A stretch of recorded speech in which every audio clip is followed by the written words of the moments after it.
Coming up tonight on YCN News, U.S. Senator Kelly Ayotte is looking into improving our national security program. A Claremont business expansion has been approved, and YCN is awarded Business of the Year by the Lake Sunapee Region Chamber of Commerce. For more news, weather, and sports, it's time for YCN, your local view. Now, your daily digest of the Dartmouth Lake Sunapee region, southern Vermont, and Windsor County. News, sports, weather, and all that is happening in our area. The news on YCN, your local view. Good evening and welcome to this Tuesday edition of YCN News. I'm Laura James. Well, U.S. Senator from New Hampshire Kelly Ayotte says the nation needs to take a look at the national security programs. Ayotte is asking for a Homeland Security hearing regarding the U.S. visa waiver program to be reviewed for possible weak oversight. Republican Ayotte, a member of the Senate's Homeland Security Governmental Affairs Committee, makes her remarks after last week's killings in Paris by supporters of the so-called Islamic State or ISIS. Ayotte is concerned there could be a growing threat of foreign fighters who could attempt or succeed in carrying out terrorist attacks in the U.S. Democratic Senator Dianne Feinstein from California says the waiver program needs review so that it does not become the Achilles heel of America. The visa waiver program provides for temporary lawful entry into the United States of nationals from specified countries. Citizens of the participating 38 countries are allowed to be in the U.S. without a visa for stays of up to 90 days or less, as long as the program requirements are met. Ayotte's concerns are explained in a letter she wrote to Senate colleague Ron Johnson of Wisconsin and Tom Carper of Delaware to hold the hearing. In a letter, Ayotte writes that the U.S. and European officials have long warned of serious dangers posed by Americans and Europeans traveling to Yemen, Iraq, and Syria, in particular to train and fight with jihadists, and possibly they could then return to their home countries to carry out attacks. At this time, it appears the worst case, that this was the case in the Paris attacks, Ayotte notes in her letter requesting the hearing. In a related story, Ayotte joined 3 other Republican Senate colleagues today introducing legislation to restrict transfers of detainees from Guantanamo Bay Naval Base in Cuba.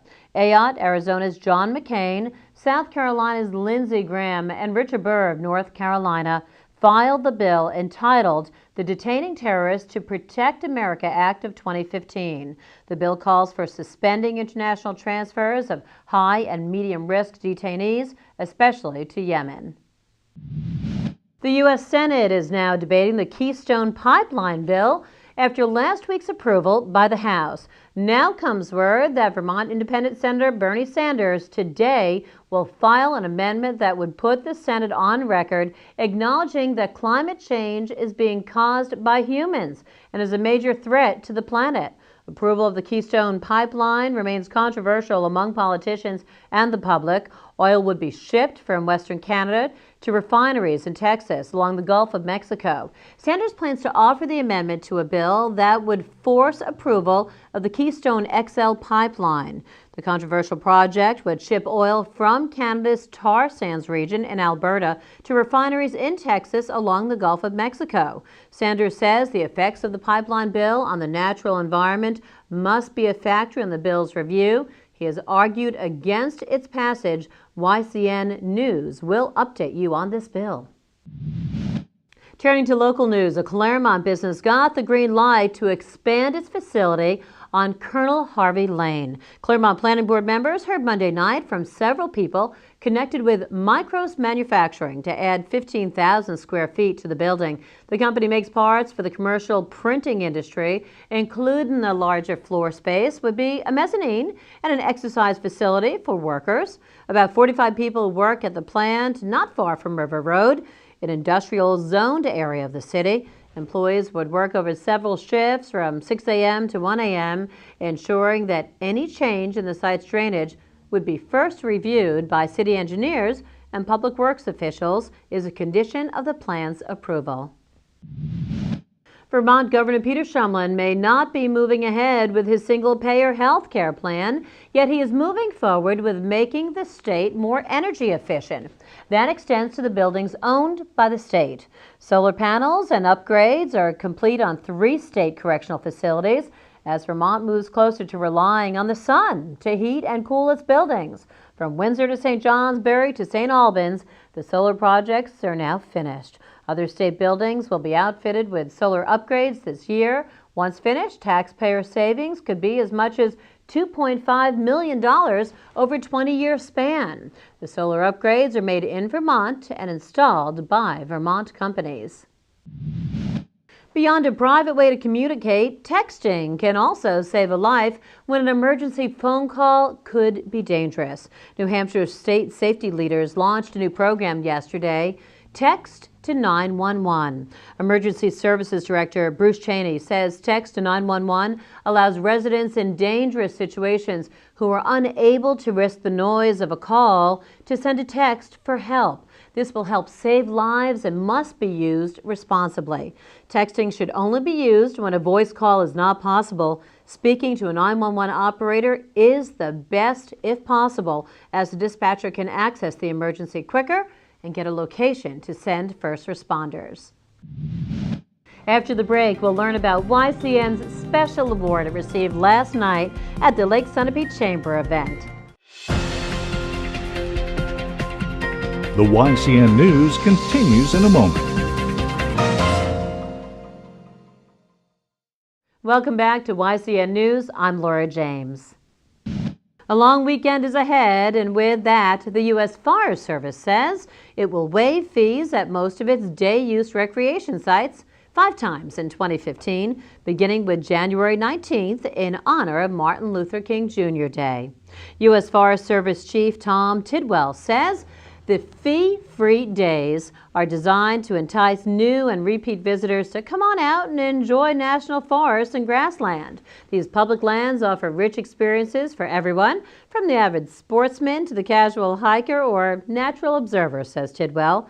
You can go online to fs.fed.us to find a national forest or grassland near you. And speaking of the long weekend, consider going to Arrowhead Ski Area in Claremont this Saturday for World Snow Day. As posted on its website, arrowheadnh.com, Arrowhead Recreation Club is hosting the 4th World Snow Day on January 18th. The Sludboggin Club of New England is the organizer of the event, and the young or less young can celebrate all things snow around the world simultaneously.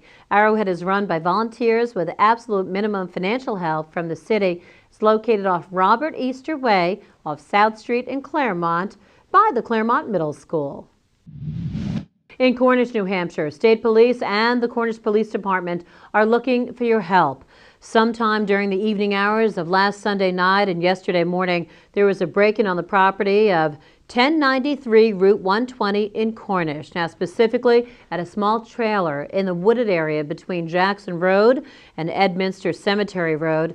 The subjects forced entry into a secured area and stole a significant amount of power tools, and a snowblower.